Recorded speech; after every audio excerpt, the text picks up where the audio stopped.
జనవరిలో ఎక్కువగా అమ్ముడిపోయిన car list బయటకు వచ్చింది. ఈసారి సర్ప్రైజింగ్లీ ఫస్ట్ ప్లేస్ లో మారుతి లేదు, టాటా కార్ అయితే ఉంది. ఏ కారో గెస్ చేసి కింద చెప్పండి.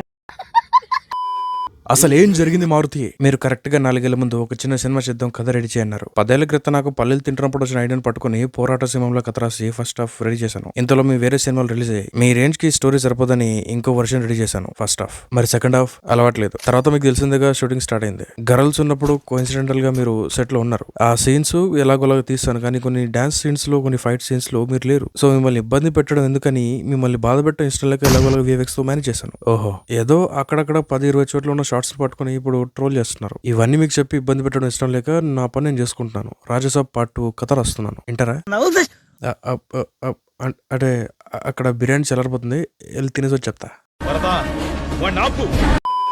రాజాసాబ్ 2026 లో ఎదురైన మొదటి చేదు అనుభవం ఏంటో ఈ సంక్రాంతి కొంచెం చాలా అన్ఎక్స్పెక్టెడ్ గా, అన్ప్రెడిక్టబుల్ గా జరిగింది. I'm talking about Sankranti films. ఆడొచ్చి కొట్టొచ్చు అనుకున్న సినిమాలు అసలు ఆడలేదు, డిసప్పాయింట్ చేశాయి. కానీ అసలు అంతకుముందు పేరు కూడా తెలియని సినిమాలు వచ్చాయి, ఆడాయి. మిగతా మూవీస్ ని పక్కన పెడితే రాజాసాబ్ మాత్రం మామూలుగా డిసప్పాయింట్ చేయలేదు. రాజాసాబ్ థియేటర్ లో చూసినప్పుడు సంథింగ్ ఈస్ రాంగ్ అనిపించింది. బట్ ఇప్పుడు OTT లో చూసిన తర్వాత సంథింగ్ కాదు, ఎవ్రీథింగ్ ఈస్ రాంగ్ అనిపించింది. మారుతిజీ వింటేజ్ ప్రభాస్ ని చూపిస్తా అని VFX ప్రభాస్ ని చూపించారు.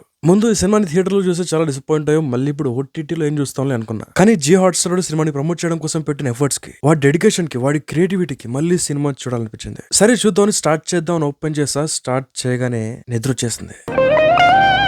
ఇది ఎక్స్టెండెడ్ కట్ అని మేలుకొని మరి చూసా. ఈ OTT ఎక్స్టెండెడ్ వర్షన్ లో ప్రభాస్ ఓల్డర్ లుక్ ఉన్న 4 minutes సీన్ ని యాడ్ చేశారు. నేను యాక్చువల్లీ ఆ సీన్ ని చూడలేదు థియేటర్ లో, బికాస్ లేదు. స్టార్టింగ్ 2-3 days థియేటర్ లో ఒక రిలీజ్ చేశారు, అందులో ఈ ఓల్డర్ లుక్ లేదు. ఈ సీన్ కంప్లీట్ గా లేదు అసలు. ఐ థింక్ మళ్ళీ 2-3 days తర్వాత ఈ సీన్ ని యాడ్ చేశారు. అయినా కూడా నో యూస్. సినిమాలో సాలిడ్ కంటెంట్ లేనప్పుడు ఎవరేం చేయలేరు. 400 crores budget man, minimum efforts పెట్టలేదు సినిమా కోసం. ఆ ఆనియన్ బజ్జీ మాన్స్టర్స్, సబ్స్టెన్స్ లేని VFX scenes, and main elephant in the room మాదిరి ఆ ఫేస్ రీప్లేస్మెంట్ సీన్స్. ఈ బుర్రపారు డెడికేషన్ డెసిషన్ హీరోదో డైరెక్టర్ తెలియదు, కానీ వెరీ డమ్ డెసిషన్. చాలా డమ్ డెసిషన్ ఇది. ఆ ఫేస్ రీప్లేస్మెంట్ చేయడం కూడా చాలా దారుణంగా చేశారు. ఆ గడువులో బ్రహ్మానందం ఫేస్ రీప్లేస్మెంట్ కొంచెం బెటర్ గా ఉంటుంది దీంతో పోలిస్తే.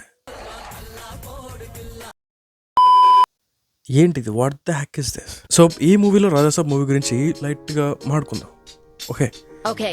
So hi dude, welcome to cinema హౌట్.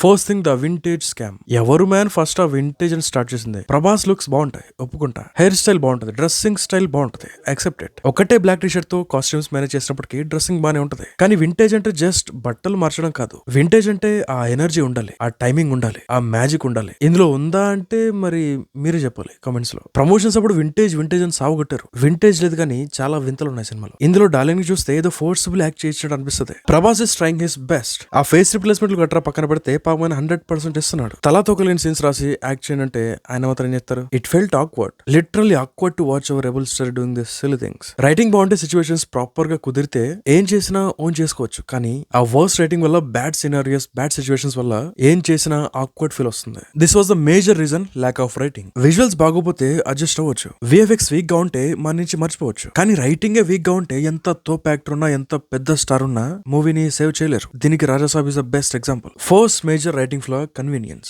అంటే హీరోకి ప్రాబ్లం రావడం, సొల్యూషన్ దొరకడం అన్ని చాలా ఈజీగా, కన్వీనియంట్ గా జరిగిపోతాయి. హై స్టేక్స్ ఫెయిలే రాదు. సీన్స్ ని ఎలాగోలాగా మడతపెట్టి రాసుకున్నారు తప్ప సీన్స్ లో డ్రామా పండిందా లేదా అని చూసుకోలేదు. ఎగ్జాంపుల్ చెప్పాలంటే ఎగ్జాంపుల్స్ చాలా ఉంటాయి సినిమాలో. మూవీలో ఉన్న దాంట్లో కొద్ది గొప్ప బెటర్ అనిపించేది ఆ బొమ్మనిరాని క్యారెక్టర్ ఉన్న సీన్స్, ఆ ఎక్స్ప్లెనేషన్ సీన్స్.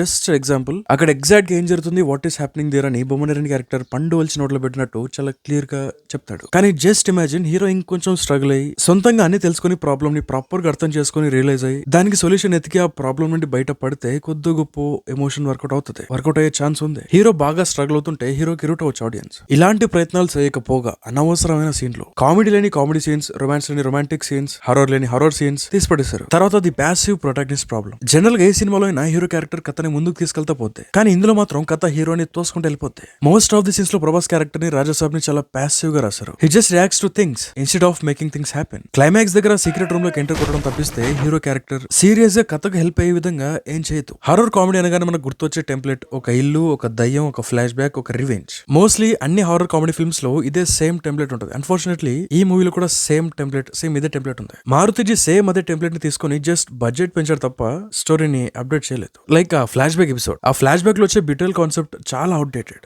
అరుంధతి దగ్గర నుండి చూస్తున్నాం ఈ టెంప్లెట్ ని. ఇన్ఫాక్ట్ అరుంధతిలో జేజమ్మ పశుపతిని సితకబాదించే సీన్ ఇందులో ఫ్లాష్ బ్యాక్ సీక్వెన్స్ చాలా సిమిలర్ గా ఉంటుంది. ఇలాంటివి చాలా చూస్తాం. సో రైటింగ్ లో ఫ్రెష్నెస్ లేదు. సినిమా తేడా కొట్టడానికి ఇది కూడా one of the reasons. Characters మధ్య ఎమోషన్స్ ఆర్గానిక్ గా రావాలి, కానీ ఇందులో ఎమోషన్స్ చాలా బలవంతంగా ఇరికించినట్టు ఉంటుంది. అండ్ హీరోయిన్ క్యారెక్టర్స్ ని జస్ట్ సాంగ్స్ కోసం, కొన్ని గ్లామర్ సీన్స్ కోసం వాడుకున్నారు తప్పిస్తే స్టోరీలో వాళ్ళ involvement zero. And next let's talk about the elephant in the room, face replacements. Look at the shorts. ఇది చూడండి. ఇది అబో, ఇది మహాదారుణం. ఈ దారుణం. ఇంకా థియేటర్ కట్ లో 2-3 షార్ట్స్ ఉన్నాయి, అవి ఇందులో కవర్ చేస్తారు చాలా వరకు. సినిమాలో చాలా షార్ట్స్ లో ప్రభాస్ అన్న ఫేస్ కి ఆ బాడీకి సంబంధం ఉండదు. ఇది ఈ డాన్స్ మూమెంట్ అది అసలు చాలా కామెడీగా ఉంటుంది.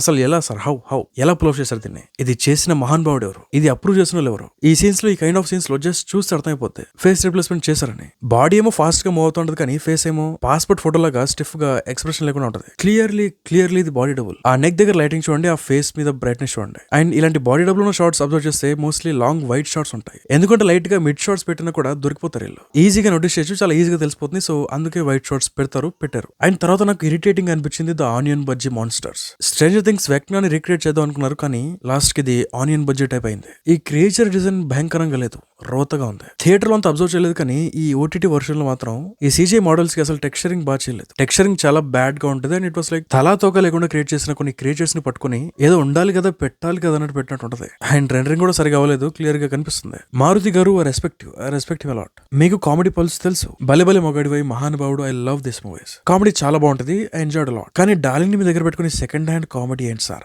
అసలు డైలాగ్స్ ఏంటి సార్? వాట్సాప్ జోక్స్ కంటే దారుణంగా ఉన్నాయి. కామెడీ పండాలంటే సిచ్యువేషన్స్ ఉండాలి. ఇందులో కామెడీ క్రియేట్ అవ్వడానికి ఒక్క ప్రాపర్ సిచ్యువేషన్ క్రియేట్ అవుతుంది. సిచ్యువేషన్ లేదు, ఫ్లో లేదు, సో ఆబ్వియస్లీ కామెడీ రాదు. అయినో మిస్టేక్ ఎక్కడ జరిగిందో వేయాలను. కథ చాలా చిన్న కథ. ఇనిషియల్ గా మూవీని కూడా చాలా చిన్నగానే స్టార్ట్ చేశారు, బట్ అనవసరంగా సినిమాని పెద్ద చేసేసి బడ్జెట్ పెంచేసి సోల్ లేని స్టోరీని, ఎమోషన్లెస్ స్టోరీని ఇరికించారు. రిజల్ట్ అందరి ముందు ఇప్పుడు. మాకు హ్యారీ పోటర్ వద్దు, Harry Potter kind of movies చూస్తాం. So we want something new. సినిమాలో అన్ని సీజీఐ క్రియేటర్స్ అసలు అవసరం లేదు. సీజీఐ మీద మరీ అంత డిపెండ్ అవ్వకుండా నేచురల్ గా తీసినా కూడా చూసేవాళ్ళు. స్టోరీలో, స్టోరీ టెల్లింగ్ లో స్టఫ్ ఉంటాయి.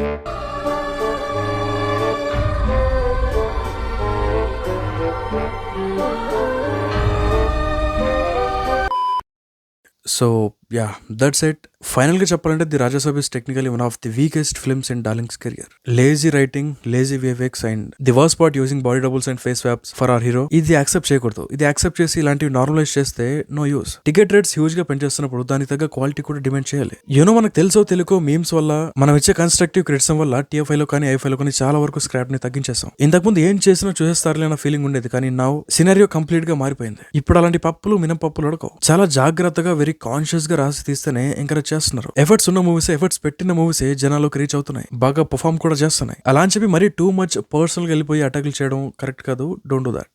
And yeah, that's it. Rajasaab again చూసిన తర్వాత ఇది నా ఫీలింగ్. సినిమాని మళ్ళీ మీరు కూడా చూస్తుంటారు. సో మీ థాట్స్ ఏంటి? మీ ఒపీనియన్ ఏంటి? కామెంట్ చేయండి. అండ్ ఈ వీడియోపై మీ థాట్స్ ఏంటో కూడా కామెంట్ చేయండి. See you next video. Till then enjoy your next moment. Thank you. Thanks for watching this video and bye. Subscribe ఒకటి నొక్కండి డలింగే, తగ్గించు డలింగే. ఇలాంటి చెత్తను ఎంకరేజ్ చేయమాక అస్సలు. అబ్బే.